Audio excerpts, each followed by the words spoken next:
At Tommy's house, as Dee Dee and Stu are preparing a dinner for the Hendersons, Dee Dee has fixed up a plate of deviled eggs while Stu is flipping chicken cutlets. Meanwhile, Tommy's trying to eat a carrot that Stu and Dee Dee are preparing to use in a salad. Dee Dee tells Stu she needs the spatula to use for a reason, and Stu responds by telling her that he's currently using it to flip his chicken cutlets.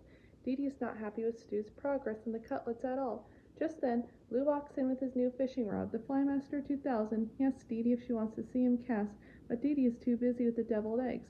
Lou picks up one and eats it, decides it needs more pepper, and shakes pepper from a shaker onto it. Dee Dee tries to tell him he doesn't have to help, but Lou insists. Unfortunately for them, the lid to the pepper shaker comes loose, and as a result, all the pepper spills out onto the deviled eggs. Dee Dee tells Lou he ruined the deviled eggs, but Lou tells her they're not completely ruined. Wipes the pepper off one of them, or he can eat it. Dee Dee takes the rest away, telling Lou he's done plenty for her already. Lou then walks up to Stu, telling him he appreciates his help. As Stu flips his chicken cutlets, Lou takes a pitcher of orange juice out of the refrigerator. He asks Stu if he would like some orange juice to give his chicken cutlets extra flavor. Stu tries to tell Lou he doesn't need his help, but before he can get the words out, Lou pours the orange juice into the frying pan, setting the chicken cutlets on fire. Stu scolds Lou, then tells him if he'd like to help, he should make a salad. Lou decides to do just that. Just as Tommy is about to eat his carrot, Lou takes it away from him, causing him to cry. This gets Stu and Dee Dee's attention, and as Lou tries to calm Tommy down, Dee Dee tells Lou to go into the living room and watch TV with his new bowling ball. Lou walks into the living room and sits down in his chair. Next to it, Spike is chewing on a bone. Lou asks Spike if he'd like to play a game of fetch with him, but Spike growls angrily at him, wanting to continue to chew on his bone. Lou tells Spike, "Fine, have it your way," and turns on the TV. A commercial for Flushing Waters Retirement Center featuring Roberto Mazzolin airs. In the commercial, Roberto claims that Flushing Waters is a luxurious senior center that has fancy furniture made of Corinthian leather, gourmet food, wonderful on-site fishing at a private stream. And he states, "Why live with the ingrate children? Come to Flushing Waters. It's a fantasy come true." The commercial makes Lou decide to leave. Lou packs his things and goes to the kitchen where he finds Stu and Dee Dee. Both manage to calm down Tommy. They're getting the table set and are too busy with getting things ready to listening to him. Lou tells Stu and Dee Dee that he knows when he's not wanted and that he's moving out. Dee Dee and Stu don't pay much attention, but when they realize he just said they are surprised before anyone can say or do anything, Lou drives away. It feels like an entire year has passed. The weather changes from summer to fall to winter and then back to summer again. However, it's only been a week since Lou moved out, and there have been unusual changes in the weather throughout the week. Drew and Angelica stop by Tommy's house, and Drew comments to Stu on the unusual changes in the weather. Angelica finds Tommy in the playpen looking sad. Tommy explains to her that Lou has gone missing and he can't find him, even though he's looked everywhere in his house. Angelica tells him that she knows where their grandfather is. Tommy guesses he's in the closet, to which Angelica tells her cousin that Lou doesn't live in his house anymore because he moved out. Tommy, who doesn't understand what moving out means, asks Angelica when Lou will be coming back, to which Angelica tells him he's never coming back, as he went to a tired center. Tommy asks Angelica what a tired center is, and Angelica explains to him that's where old people go to live when they get tired. Everyone there has their own big comfy bed and they take lots of naps. This makes Tommy even more upset. Stu is on the phone with Lou and has arranged for him and his family to come and visit him. Stu tells Drew that Lou made Flushing Waters sound very luxurious. Drew says it may be, but he would still feel better if Lou moved back home. Stu tells him and Dee Dee that as soon as they get to Flushing Waters, they'll convince Lou to come to his senses and come back home. Dee Dee warns Stu that they should not force Lou to come back, otherwise Lou will be more stubborn. Stu picks up Tommy and tells him and Angelica that they're going to visit Lou. A while later, Stu, Dee Dee, Tommy, Drew, and Angelica arrive at Flushing Waters, only to find out it looks a lot more run down than advertised. Dee Dee mentions to Stu that Lou told him it looked just like the country club. Stu assures her they've come to the right place. As soon as they all go inside, Stu tells the receptionist they've arranged to meet Lou. The receptionist informs them that Flushing Waters doesn't allow juvenile visitors. Dee Dee initially thinks she's referring to Stu, but rather the receptionist is referring to Tommy and Angelica. As she leaves, children can be very noisy and disturb the residents. Stu assures her that Tommy and Angelica never cause any trouble, and all they want to do is see Lou. Dee Dee asks the receptionist if they could speak to their manager about this, only for the receptionist to reveal she is also the manager. Dee Dee then tells her that she, Stu, and Drew can't leave their children unsupervised. The receptionist says that Tommy and Angelica can stay in the lobby with Mildred. resident surrogate grandmother. Dee Dee doesn't want to take advantage of Mildred, but Mildred assures her that she spends a lot of time in the lobby to watch visitors' children. She enjoys it and claims they can get extra ginger snaps for it. Dee Dee decides to leave Tommy and Angelica with Mildred after all and gives her Tommy's diaper bag in case of an emergency. She then says goodbye to Tommy and Drew tells Angelica to be nice to Mildred. Angelica says she will, and the receptionist opens the door to let Stu, Drew, and Dee Dee into the hallway. Stu, Drew, and Dee Dee visit Lou in his bedroom. Lou thinks it's snazzy and asks him if they agree. Dee Dee, realizing the room isn't very luxurious, tries to tell Lou it isn't, but Drew interrupts, saying it's beyond snazzy. Stu then adds that it looks positively swank.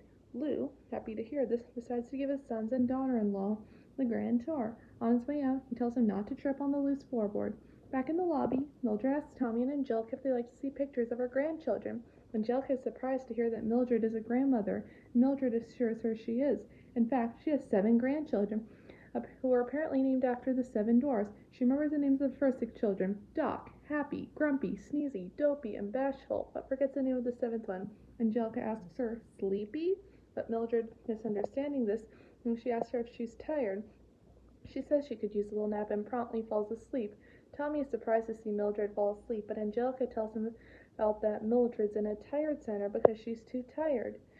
She then tells her cousin that they're going to find Lou, and as they sneak away from Mildred, the doors open and Roberto Mazzolin comes out, counting all the money he made from the senior citizens thanks to his commercial scam.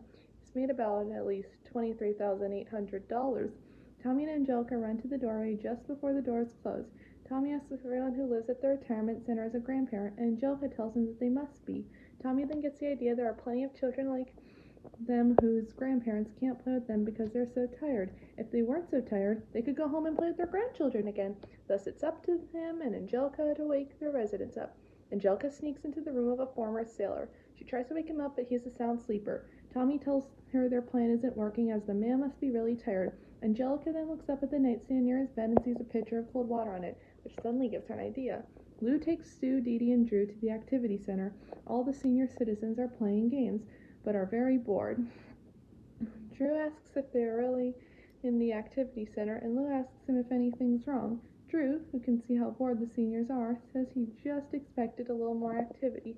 Lou then tells him that cribbage players like the ones at Flushing Waters are hard to find. Back at the former sailor's room, Angelica picks up the pitcher of cold water and tells Tommy that, according to her mom, cold water always wakes everyone up. Tommy tries to ask her if it's a good idea, but before he can get all his words out, Angelica pours the cold water on the former sailor, waking him up. He thinks he's on a submarine submerging, and looks down and sees that Tommy and Angelica woke him up. Angelica tells Tommy to run, and she runs away, dragging Tommy along. At the cafeteria, the gourmet food turns out to be the kind of fare one would expect to get served on a public school cafeteria. Lou tells Stu, Drew, and Dee Dee that Flushing Water serves the best pork and beans he's ever eaten. Drew asks Lou about the fancy French cuisine he told Stu about over the phone, but Lou, who obviously made that up, tells him that he uses French food for bait and prefers American pork and beans. Dee Dee then tells Lou he's right and the food is wonderful. She eats a spoonful of pork and beans, only to find it tastes terrible due to how poorly cooked it is, swallows it out of respect for Lou. She then pushes her plate forward and says she's full. Meanwhile, Tommy and Angelica find a can of coffee on a table in the cafeteria. Angelica tells Tommy that coffee is what adults drink when they want to stay awake, and in order to make it, they have to pour the contents of the can in a bucket of mop water. Tommy tells Angelica that he'll climb onto the table to get the can, and he jumps, but is unable to reach it and falls on the floor. He then looks over at an electric scooter and suddenly has an idea. Lou takes Stu, Dee Dee, and Drew to his private fishing creek, which is revealed to be just a fountain. Stu asks him where the fish are, and Lou tells him that the fish are purchased. Flushing Waters buys them and puts them in the fountain. Stu then asks him if he used a fishing rod to catch them, but Lou says they use nets instead. Dee asks him why, and Lou tells her that fish are expensive. He and the other residents are supposed to catch the fish with nets and put them back in the fountain when they're done. Drew asks Lou if they're really supposed to simply dip nets into a pool of store-bought fish, and tells him it sounds great. Seeing that he obviously thinks it's actually boring, Lou assures Drew he's a lot more active at Flushing Waters than he ever was at Tommy's house. Tommy and Angelica push the electric scooter towards the table with the coffee can. Just before they can grab the coffee can, they accidentally turn the electric scooter on, and they drive it out of control through the hallways.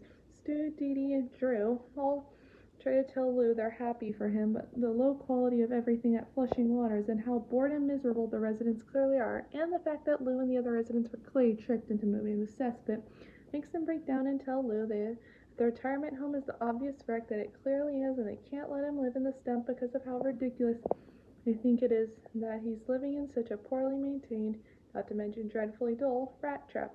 They beg Lou to move back to Tommy's house, but Lou tells them that he's a retired old man. He belongs in a retirement home.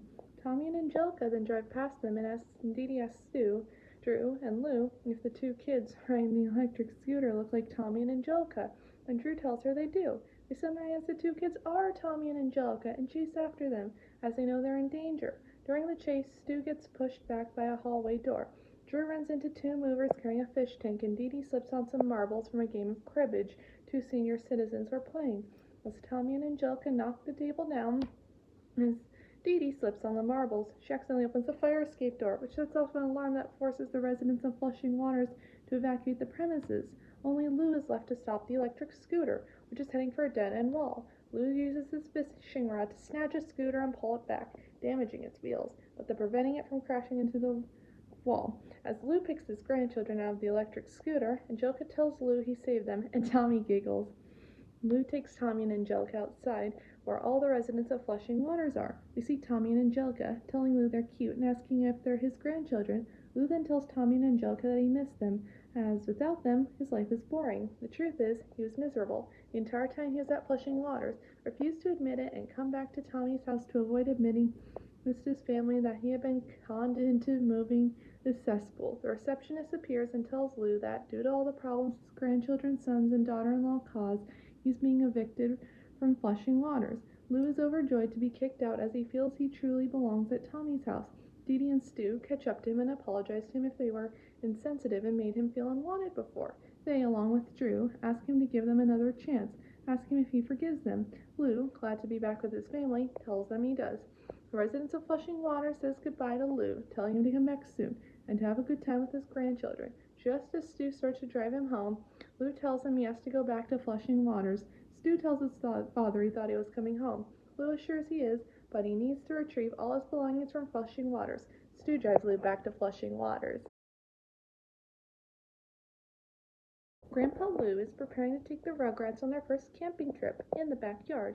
Tommy thinks it'll be great fun, but as usual, Chucky's afraid that something bad will happen. Coincidentally, so is Stu, stemming from a bad experience he had in Manitoba the previous summer, wherein he was lost in the woods for 3 days.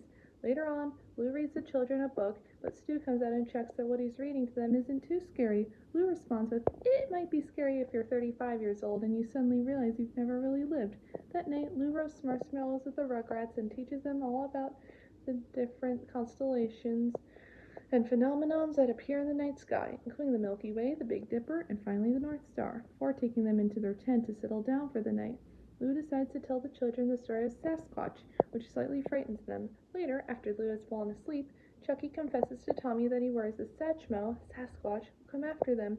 Angelica tells the babies that Satchmo doesn't exist, that Lou made him up. Just then, a dark shadow appears outside and scares all the children. It turns out to be Stu, who claims to be passing by to check that everything is okay. Lou dismisses him and he promptly leaves. Back inside, Stu frets to Dee Dee about the potential for things to go wrong outside. Dee Dee reminds Stu that they're only in the backyard and insists that he go to sleep. Later still, Chucky wakes up needing to go to the potty. He tries to wake Tommy up and let him know, but is unsuccessful, so he ventures outside the tent alone. However, as the backyard looks different in the dark, Chucky begins to worry about Satchmo, even being frightened by the silhouette of a tree. After a slight shock, he makes it into the house. Back in the tent, Tommy, Phil, Lil, and Angelica are suddenly wake up and find that Chucky has disappeared. Immediately, Tommy and the twins presume he has gone to look for Satchmo and decides to go find him. However, they too find things that look very different in the dark and begin to get worried. Suddenly, Angelica jumps out of a bush and frightens them, after which they are reunited with Chucky, who is returning to the tent. All of a sudden, the children spot a shadowy figure lurking around the house which appears to be trying to get inside. After finding the back door to be stuck and slamming its hand under the kitchen window, the figure accidentally steps onto a roller skate and slides in a pile of rubbish amid some dustbins. Worried for his parents, Tommy decides to capture the figure. Turns out yet again to be Stu, but apparently becomes stuck outside when he went to check on them once more. When Stu asks what's going on, Angelica explains they thought he was Satchmo the monster. Lou comes out of the tent to see what all the commotion is about, and Stu angrily confronts Lou about telling the children monster stories. He wants them all back indoors for the remainder of the night. Lou denies telling them any stories about monsters, however, and suggests that Stu join them in the tent inside. Stu eventually has a change of heart and becomes enthusiastic about the outdoors, even keeping everyone up all night with his endless talking.